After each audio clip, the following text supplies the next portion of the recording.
दोस्तों, ये तो हम सब जानते हैं कि रॉल्स रॉयस दुनिया की सबसे लग्जरियस कार्स बनाती है। दुनिया के सबसे अमीर लोग एक रॉल्स रॉयस खरीदने के सपने देखते हैं। लेकिन सरप्राइजिंगली इस लग्जरियस रॉल्स रॉयस की शुरुआत एक ऐसे लड़के ने की थी जिसका पूरा बचपन गरीबी में चाइल्ड लेबर करते हुए निकला। जी हाँ, आपको यकीन नहीं हो रहा होगा दोस्तों, लेकिन जिस रॉल्स रॉयस की कीमत आज करोड़ों में है, उसके मालिक के पास एक समय एक वक्त की रोटी खाने तक के पैसे नहीं थे।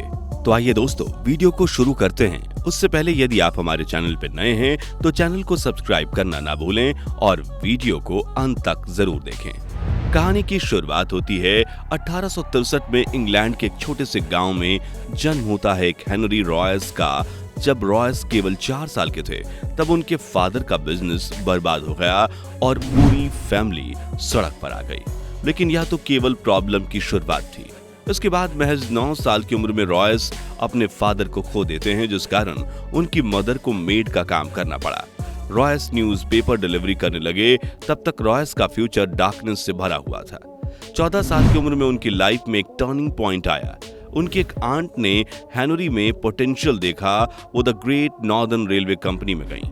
वहां 20 पाउंड का एनम देके हेनरी को एस एन अप्रेंटिस ज्वाइन करवा दिया।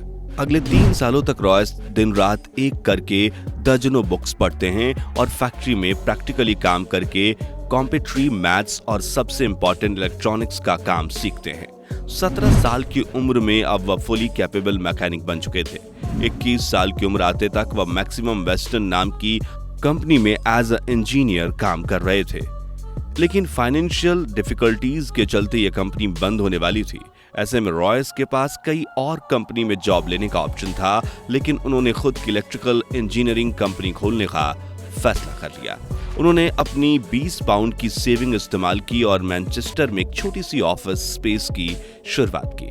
रॉयस एक कंपनी में उन्होंने अपने एक दोस्त अर्नेस्ट कैलमेरो को एज एन पार्टनर ज्वाइन करवा लिया। इनिशियली रॉयस को सरवाइव करने के लिए जो भी काम मिला उन्होंने किया, जैसे कि स्विंग मशीन रिपेयर करना, इलेक्ट्रिकल फिटिंग्स करना वगैरह। लेकिन फिर रॉयस ने देखा कि टाइम के साथ साथ इलेक्ट्रिकल फिटिंग्स और लाइटिंग की डिमांड बढ़ती जा रही है। इसलिए उन्होंने और क्लैंप्स, बल्ब होल्डर और इलेक्ट्रॉनिक डोर वेल्स की मैन्युफैक्चरिंग चालू कर दी। इसी काम ने कंपनी की किस्मत बदल दी। साल 1900 तक कंपनी की सेल 20,000 पाउंड क्रॉस कर गई। 38 की उम्र तक रॉयस की एक फैमिली थी और वो एक बहुत बड़ी कंपनी बिल्ड करने की सोच रहे थे। सब कुछ अच्छा चल रहा था, तभी कहानी में एक ट्विस्ट आता है। 1901 में जर्मन और अमेरिकन कंपनी ने ब्रिटिश इलेक्ट्रॉनिक मार्केट में एंट्री ले ली। कंपटीशन एकदम से बढ़ गया और इलेक्ट्रॉनिक इक्विपमेंट्स के प्राइस एकदम से गिर गई। पूरी कोशिशों के बावजूद रॉयस का बिजनेस क्रैश करने लगा और इतनी मेहनत से बने बिजनेस को फेल होता देख रॉयस की फिजिकल और मेंटल हेल्थ तेजी से खराब होने लगी। जब रॉयस ने डॉक्टर से कंसल्ट लिया तो उन्हें एक सिंपल सी एडवाइस मिली। ठीक होने के लिए रॉयस को एक फ्रेश एयर में रहने की जरूरत थी। साथ में उन्हें एक कार खरीदने की सलाह दी गई ताकि वह अपने बॉडी को बिना स्ट्रेस के ट्रैवल कर सकें। रॉयस ने एक वेकेशन लेकर खुद को ठीक किया और फिर टोकोविल नाम की एक फ्रेंच में कार भी खरीद ली। यह कार काफी आवाज करती थी और वो ब्रेक काफी इफेक्टिव थी और ओवरहीटिंग वाली प्रॉब्लम भी काफी थी। हेनरी जैसे परफेक्शनिस्ट के लिए यह कार एकदम बिलो एवरेज थी। इसलिए उन्होंने एक डिसीजन लिया कि वह इस कार में माइनर मॉडिफिकेशन करेंगे, लेकिन जाने अनजाने में उन्होंने उसे कार को पूरी तरह से रिडिजाइन कर डाला। यह भी रिडिजाइन कार ओरिजिनल टोकोविल कार से काफी सुपीरियर थी। फिर रॉयस को कॉन्फिडेंस आया कि वह अपनी खुद की कार बिल्ड कर सकते हैं, साथ ही कार्स के बिजनेस में भी हाथ आजमा सकते हैं। उन्होंने अपनी एक छोटी सी टीम असेंबल की और फिर कार की डिजाइनिंग शुरू की। सभी कार्स के पार्ट्स ड्राइंग होने के बाद उन्हें कास्टिंग के लिए वर्कशॉप भेज दिया।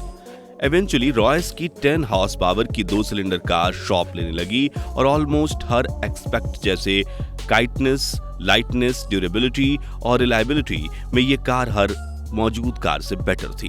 1 अप्रैल 1904 को इसे सबसे पहले रोड टेस्ट किया गया और अपने पहले ही टेस्ट में इसने करीब 50 किलोमीटर का डिस्टेंस तय किया। बिना किसी प्रॉब्लम के रॉयस में 2 और कार बनाया सेम मॉडल की और इन्हें टेस्ट करके इम्प्रूव करने लगे। अब उन्होंने वर्ल्ड क्लास कार्स तो बना ली थी, पर अभी वह अकेली पूरी दुनिया तक ये कार्स पहुंचाने में कैपेबल नहीं थे। अब ऐसे में एंट्री होती है कहानी में दूसरे हीरो की, चार्ल्स रॉल्स की। रॉयस एक एग्जीबिशन में अपनी कार्स को प्रेजेंट कर रहे थे और इसी दौरान उन पर चार्ल्स रोल्स की नजर पड़ी। चार्ल्स रोल्स एक पैशनिस्ट मोटोरियस थे और सुपीरियर क्वालिटी कार्स का सक्सेसफुल बिजनेस करते थे। Rolls already luxurious British cars maker को ढूंढ रहे थे, इसलिए उन्होंने रॉयस से मुलाकात की और कार को क्लोजली देखा। वो रॉयस से इतने इम्प्रेस हुए कि उन्होंने अपने एक बिजनेस पार्टनर को कहा कि उन्होंने वर्ल्ड के ग्रेटेस्ट इंजीनियर को ढूंढ लिया है।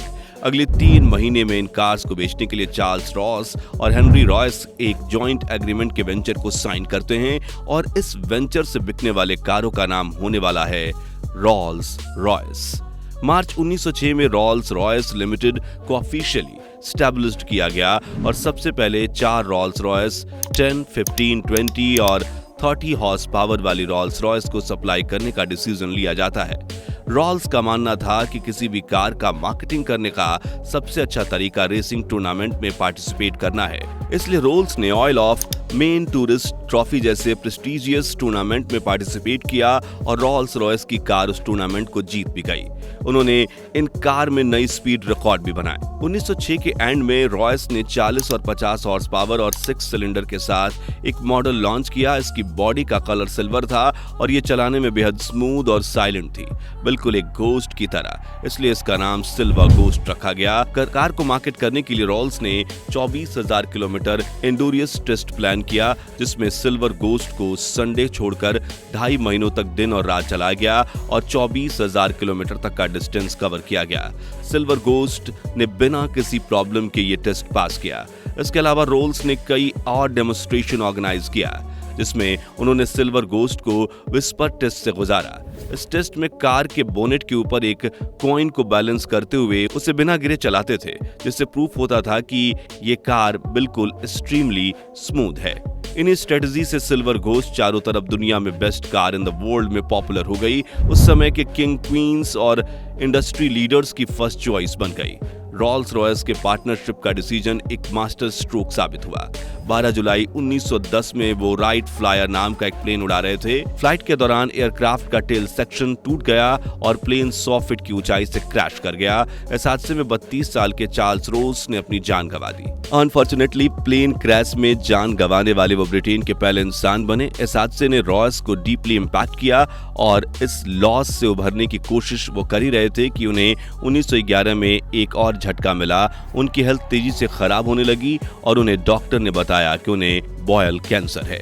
उनका एक मेजर ऑपरेशन हुआ, लेकिन उसके बाद भी डॉक्टर के मुताबिक वह केवल 3 महीने जी पाएंगे। फिर रॉयस बेड से ही सिल्वर घोस्ट के डिजाइन को इम्प्रूव करते रहे। फिर अचानक एक मिरेकल हुआ। देखते ही देखते 3 महीने गुजर गए और रॉयस ने 100% रिकवरी ली। रॉल्स रॉयस ने देखा कि कार की बोनेट पर पर्सनलाइज मैस्केट लगाने का ट्रेंड चला है। उन्होंने खुद का मैस्केट डिजाइन करवाया। इनके मैस्कॉट में एलिलिन थॉर्टन नाम की ब्रिटिश एक्ट्रेस और मॉडल का इस्तेमाल किया गया। 1913 में उनका प्रॉफिट 90,000 पाउंड से भी ज्यादा हो चुका था और ब्रांचेस को इंटरनेशनल एक्सपेंड करने के लिए वो बिल्कुल तैयार थे। लेकिन फिर से कुछ ऐसा हुआ जिससे रॉल्स रॉयस पूरी तरह से बर्बाद हो गया। वर्ल्ड वॉर 1 1914 शुरुआत हुई, लेकिन रॉल्स रॉयस इसके लिए तैयार नहीं था। वॉर के कारण इकोनॉमी इंपैक्ट हो गई, जिसमें सबसे ज्यादा फर्क रॉल्स रॉयस को पड़ा। सेल्स क्रैश कर गए और कंपनी को एम्प्लॉयज को फायर करना पड़ा। रॉयस ने मिलिट्री अथॉरिटीज से मीटिंग की, जिसके बाद उन्हें रियलाइज हुआ कि वॉर में रिलायबल और हाई परफॉर्मेंस वाली गाड़ियों की सबसे ज्यादा जरूरत है। इसलिए रॉल्स रॉयस ने सिल्वर घोस्ट की मॉडिफाई करके आर्म्ड कार में उसे बदल दिया। कार की बॉडी में 8 मिलीमीटर मोटा आर्मर लगाया गया और एक रिवॉल्विंग टर्रेंट भी लगाया गया, जिसमें मशीन गन फिट कर दी गई। कई सिल्वर घोस्ट को वॉर एम्बुलेंस की तरह मॉडिफाई किया गया। इसमें स्ट्रेचर्स, मेडिकल इक्विपमेंट्स और नर्स के लिए सफिशिएंट स्पेस बनाया गया और नाइट टाइम मिशन के लिए इलेक्ट्रिक लाइट फिट की गई। फाइनली अपनी लग्जरी फीचर्स के कारण वॉर के दौरान रॉल्स रॉयस को कई high rank officers, diplomatic missions और किंग मैसेंजर्स के द्वारा इस्तेमाल किया गया। ब्रिटिश गवर्नमेंट चाहती थी कि इंजन का निर्माण ब्रिटिश द्वारा किया जाए। इसके चलते रॉल्स रॉयस ने एरो इंजन मैन्युफैक्चरिंग में एंट्री ले ली। रॉयस ने खुद एरो इंजन डिजाइन सीखा। रॉयस ने 1915 में पहला इंजन लॉन्च किया, द ईगल। रॉयस यही नहीं रुके, वो 1915 में लाइट ईयर के लिए हॉक इंजन भी बना चुके थे। फिर उन्होंने 1916 में ईगल का स्मॉलर वर्जन फाल्कन इंजन बनाया और 1918 में लॉन्ग और बड़ी रेंज एयरक्राफ्ट के लिए कॉन्डोर इंजन भी बनाया। इन इंजन के कारण ब्रिटेन को aerial combat spine mission, anti submarine operation और बॉम्बिंग मिशन में जीत हासिल हुई। 1918 में वर्ल्ड वॉर खत्म हो गया और अगले 15 साल में रॉयस ने कार और एरो इंजन पर फोकस किया। 1985 तक लग्जरी कार बेंटली, डाइमलर और कैटालिस्ट जैसे ब्रांड के कारण कंपटीशन बहुत ज्यादा बढ़ गया था, जो रॉल्स रॉयस को अपनी पोजीशन मेंटेन करने के लिए एक कार की जरूरत थी। उन्होंने सिल्वर घोस्ट को रिप्लेस करते हुए एक बेटर परफॉर्मेंस के साथ लॉन्च की नई फैंटम। फैंटम काफी सक्सेसफुल हुई और इसमें फिर से रॉल्स रॉयस की लग्जरियस कार में नंबर 1 रैंक हासिल की। आगे चलकर फैंटम 2 भी लॉन्च किया गया। साथ ही आगे चलकर रॉल्स रॉयस ने बेंटली को रिक्वायर्ड कर लिया और उसके बाद रॉल्स रॉयस ने लॉन्च की बेंटली 3.5 लीटर। लेकिन रॉयस कभी भी इन्हें अपनी आंखों से देख नहीं पाए। 22 अप्रैल 1993 में रॉयस का देहांत हो गया। इतनी बड़ी जर्नी में सर हेनरी रॉयस ने कई अप एंड डाउन देखे। एक तरफ फैंटम 3, सिल्वर घोस्ट और सिल्वर शैडो जैसी कार्स लॉन्च की, दूसरी तरफ रॉल्स रॉयस ने 1960 में फाइनेंशियल डिफिकल्टीज का सामना किया।